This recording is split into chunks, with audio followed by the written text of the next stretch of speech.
안녕하세요. 사연 읽어주는 남녀, 옛 이야기입니다. 오늘도 와주셔서 감사합니다.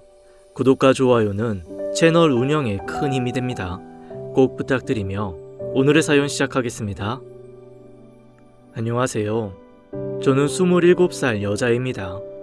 저의 황당한 소개팅과 결혼 이야기를 풀어볼까 합니다. 1년 전 대학 선배의 소개로 지금의 남편을 만나 결혼하게 되었어요. 선배는 친한 후배라며 제게 소개팅을 주선했고 그 남자와 소개팅한 후로 저희는 급속도로 친해져서 정식으로 사귀게 되었어요. 사귄 지 6개월 만에 결혼을 약속했죠. 하지만 양가 어른들이 모두 형편이 넉넉치 못해서 저희 둘이 가진 돈을 박박 긁어 모아 간신히 전셋집을 마련했어요. 그런데 결혼한 지 얼마 안 돼서 저희 엄마가 암으로 쓰러지셨고 병원에 입원하시게 되었습니다. 갑작스럽게 수술비와 입원 치료비가 필요하게 되어 저희는 어쩔 수 없이 전세 보증금을 빼서 어머니 치료비에 보태게 되었어요. 저희 어머니가 암으로 수술을 받았다는 소식을 선배 언니도 알게 되었고 언니는 문병을 와서 저희의 안타까운 소식을 듣게 되었어요. 언니는 너희 지금 당장 월세집 구하기도 어려운 거 아니냐며 자기네 빌라가 하나 비어 있으니 거기에 들어와서 살라고 제안을 했습니다. 언니에게 신세 지는 게 너무 미안했지만 당장 머리 누일 곳도 없었던 저희는 언니의 제안을 감사하게 받아들였죠. 선배 언니네 남편은 빌라를 짓는 사람이었고 빌라 전체의 소유주였어요. 언니는 능력 있는 형부 덕에 좋은 집에 좋은 차를 타고 다니며 부유한 생활을 하고 있었죠. 저는 남편과 언니가 마련해준 빌라로 이사를 가게 되었고 언니네 부부에게 단돈 몇 푼이라도 월세로 내려고 했지만 한사코 괜찮다며 나중에 형편 나아지면 그때 주라고 했습니다. 저희 부부가 살던 집보다 더 좋은 집에서 공짜로 지낼 수 있게 해준 언니는 정말 천사 같은 존재였어요. 그 일이 있기 전까지 정말 그렇게 생각했습니다.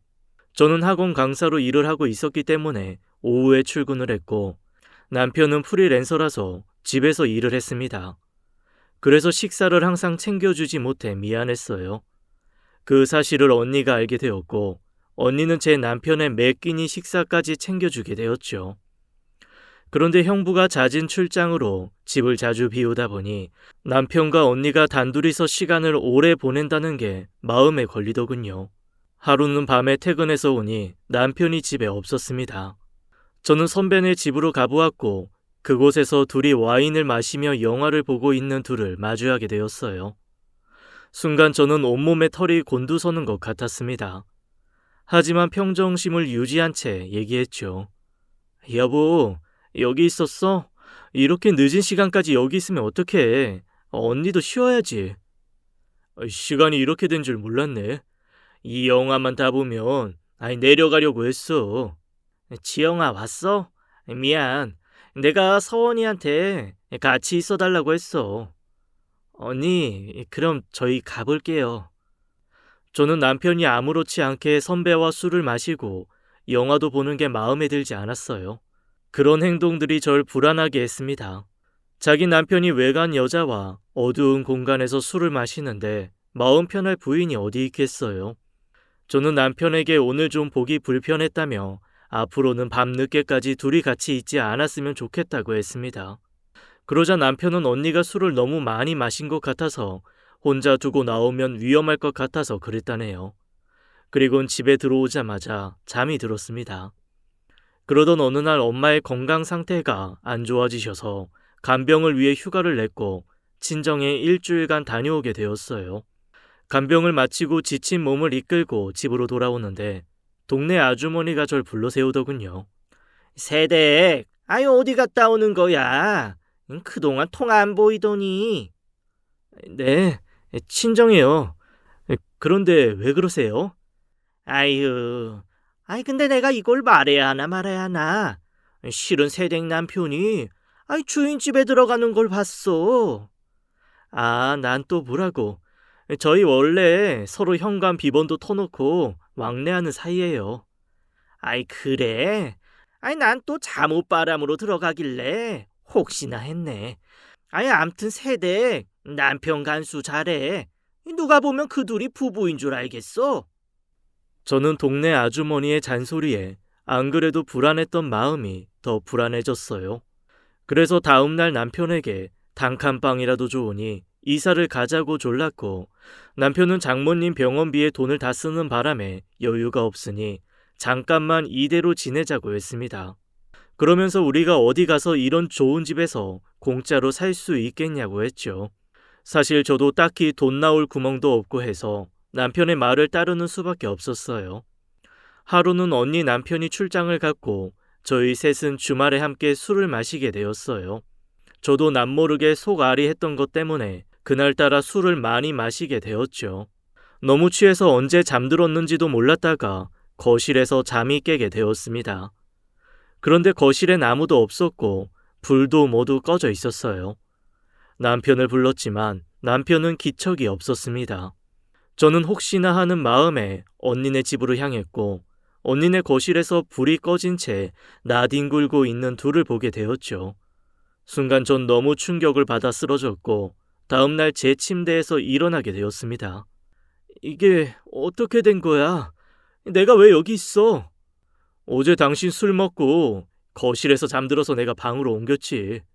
분명 당신이랑 언니랑 언니네 집 거실에서 같이 있는 거 봤는데 그게 꿈이라는 거야? 당신 지금 무슨 소리를 하는 거야? 우리 어제 우리 집에서 술 마셨잖아. 어젯밤 제가 본 건 현실처럼 너무 생생한데 남편은 제가 꿈을 꾼 거라고 치부해버려 더 이상 말을 할 수가 없었어요. 사실 저도 뭐가 현실이고 꿈인지 헷갈릴 정도였으니까요. 친구에게 이 같은 사실을 얘기했고, 친구는 그게 꿈이던 현실이던 기분 나쁘다며 그 집에서 하루빨리 나오라고 했습니다. 그러던 어느 날 전 대학교 동창회에 나가게 되었습니다. 그날 선배 언니는 아프다며 집에서 쉬고 있었고, 남편은 외주 들어온 일이 급하다며 집에서 일을 하고 있었어요. 동창회에서 친구들과 제 신혼생활 이야기를 하며 수다를 떨고 있었습니다. 그때 대학 때 절 좋아했던 남자 선배가 다가와 자리에 합석하더니, 네 남편이 서원이라고? 거참 사람 인연은 따로 있다더니 신기하네. 난 서원이가 혜선 선배랑 결혼할 줄 알았더니. 뭐? 그게 무슨 소리야? 아이, 너 몰랐어? 서원이랑 혜선 선배랑 사귀던 사이인 거. 너 그때 휴학해서 몰랐을 수도 있겠다. 전 너무도 충격적인 사실에 동창회에서 나와 집으로 향했습니다. 그들이 지금 한 집에 있다는 생각을 하니 마음이 불안해 발걸음이 급해지더군요. 집 현관문을 열려는데 어찌나 심장이 쿵쾅대던지 조심스레 문을 열고 들어가 보니 집에 아무도 없었습니다. 전 집에 와서 남편이 없는 걸 확인 후 언니네 집으로 들어갔습니다. 여자의 촉이라는 게 정말 있더군요. 안방에서 그 둘이 뒤엉켜 짐승 소리를 내며 절정을 달리고 있었고, 저는 너무도 충격을 받아 그 자리에 주저앉고 말았습니다. 곧이어 그 잡것들의 말소리가 들렸어요. 우리 이러고 있으니까 옛날 생각나고 너무 좋다. 차라리 이혼하고 나랑 살자니까. 너랑 결혼하면 네가 지금 내가 사는 만큼 집, 차, 생활비 다 해줄 수 있어? 그렇다고 네 후배 시켜주고 결혼하라고 그러냐? 어쨌든 이렇게 우리가 만날 수 있으니까 좋은 거잖아. 너 없는 동안 내가 얼마나 외로웠는지 알아? 근데 자기 와이프 너무 웃겨. 우리 술 마신 날 거실에서 하고 있는데 둘이 닥쳐서 우리 기절하는 줄 알았잖아. 그런데 어떻게 자기가 기절해버리냐? 게다가 깨어나고 나서도 꿈인 줄 안다는 게 완전 코미디야. 뭐 덕분에 우리 사이 안 걸려서 다행이지만. 그날도 역시나 둘이 부정을 저지른 게 현실이었다는 얘기에 좀 분해서 눈물이 줄줄 났습니다. 제가 안방 문을 열고 현장을 덮치려고 하는 찰나 누군가 제 어깨를 잡는 바람에 깜짝 놀랐습니다. 그건 다름 아닌 형부였고, 형부도 제 뒤에서 이 모든 상황을 듣고 있었던 겁니다. 형부는 언니에게 주려고 산 꽃다발을 들고는 부들부들 떨고 있었어요. 그리고 방문에서 또다시 선배 언니의 목소리가 들리더군요. 이제 우리 평생 헤어지지 말고 이렇게 살자. 남편이 돈은 잘 벌어서 좋은데 맨날 출장 다니고 내가 얼마나 외로웠는지 알아? 너 이사 온 날부터 내 얼굴 확 폈잖아. 형부도 화가 엄청나게 나서 지금 당장 무슨 일이라도 낼 것 같은 표정이었어요. 전 형부의 손을 잡고 서로를 진정시킨 후에 방 안으로 쳐들어갔죠. 그 둘은 형부와 절 보고는 자지러지게 놀라더군요. 여보, 당신이 어떻게 여길? 서혜선, 그렇게 외로운데 나랑 지금까지 어떻게 살았냐? 동네 아줌마들이 당신이랑 저 새끼 바람난 것 같다고 수군거려도 그까지 널 믿었는데 네가 이렇게 날 배신해? 당신 이러고 나뒹굴고 있는 줄도 모르고 부산에서 여기까지 꽃다발 선물 들고 온 내가 병신이지. 난 당신같이 질 낮은 와이프 필요 없으니까 우리 이혼해. 혜선 선배는 형부 앞에 무릎을 꿇고는 손이 발이 되게 빌며 자기가 다 잘못했다더군요. 그 와중에 남편은 불이 나게 속옷을 찾아 입는데 어찌나 꼴불견이던지요. 당신 처음부터 이러려고 이 집에 들어오자고 한 거야? 둘이 사랑하면 둘이 지지고 볶으면 되지. 엄한 나한테 왜 결혼하자고 했어? 당신이 뭔데 내 인생을 망치냐고. 당신이랑은 이제 끝이야. 지영아, 나 너 사랑해. 우리 제발 이러지 말자. 사랑? 내가 아니라 저 여자를 사랑하는 거겠지. 그것도 그건데 너도 사랑한다고. 참, 정말 뻔뻔하네 당신. 아무튼 난 이혼 못 해주니까 그런 줄 알아. 내가 당신 어머니 수술비 때문에 전세금도 빼줬는데 한 번 정도는 용서해주면 안 돼? 김서원, 너 듣자 하니까 아주 치졸한 놈이구나. 재수씨, 제가 이혼 소송비랑 어머니 병원비 다 대줄 테니까 걱정 말고 이혼 진행하세요. 저와 형부는 그대로 집을 나와 함께 근처 카페로 갔습니다. 서로 진정하려 했으며 그동안의 일들을 이야기 나눴어요. 그 후로 형부와 자주 연락하며 이혼 준비를 했습니다. 결국 남편은 자신에게 귀책 사유가 있음에도 불구하고 이혼해 주지 않는다고 해서 결국 소송까지 갈 수밖에 없었죠. 저는 소송 끝에 이혼을 하게 되었어요. 나눌 재산은 없어서 재산 분할은 의미가 없었고 남편에게 위자료를 받고 끝내는 게 다였습니다. 형부도 혼인 기간이 짧아 재산 분할해줄 게 거의 없었고 언니에게 위자료를 받고 끝냈다고 했습니다. 저는 이혼을 준비하면서 형부와 자주 만났고 서로의 아픔을 위로해주다 보니 자연스럽게 형부와 가까워지게 되었어요. 이혼한 후에는 형부가 마련해준 원룸에서 살게 되었고 일하지 않는 날엔 서로 만나 함께 시간을 보내곤 했습니다. 형부처럼 좋은 사람을 두고 언니가 그런 짓을 하다니 정말 이해할 수 없네요. 저는 오히려 재수씨처럼 착하고 예쁜 마누라를 두고 바람난 그놈이 정말 이해할 수 없습니다. 저희는 오랜 기간 동안 함께 만나다 보니 정이 들었고 이혼 후 2년 만에 재혼하게 되었습니다. 어쩌다 보니 혜선 선배와 배우자를 바꾸게 된 꼴이 되었네요. 그러던 어느 날 남편과 차를 타고 고급 레스토랑에 식사를 하러 갔어요. 그런데 그곳에서 담당 직원이 다름 아닌 남편의 전부인이었습니다. 언니는 저희 둘을 보고 굉장히 당황하며 놀라더군요. 남편은 제게 불편하면 다른 장소로 옮기겠다고 했지만 전 괜찮다고 했습니다. 전 보란 듯이 언니 앞에서 남편에게 큰 소리로 깜짝 소식을 전했어요. 여보, 저 임신했어요. 당신 아이가 생겼다고요. 뭐 그게 정말이야? 당신 정말 기특해. 어쩜 이렇게 예쁜 집만 골라서 할까? 정말 잘했어. 역시 당신이 우리 집 복덩이라니까.